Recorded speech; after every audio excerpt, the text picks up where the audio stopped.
be plenty more bull riding at the end of the show. This is just a taste of it for you to wet you up a little bit and get you going. Here's a cowboy by the name of Jonathan Silva from Goose Creek, South Carolina is where he's from right now, but he comes originally all the way from Brazil.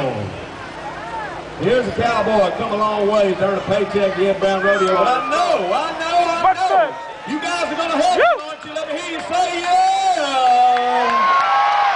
All right. Here's another one of those tough ones. The Ken Treadway Rodeo Company, many of them have qualified themselves to make the trip to the International Finals Rodeo, and he brings the baddest, the best he has down there in Lawrence, South Carolina. Every time he loads the truck, come to Ed Brown's Rodeo. I promise you, you're going to see the toughest in the world. Let's go.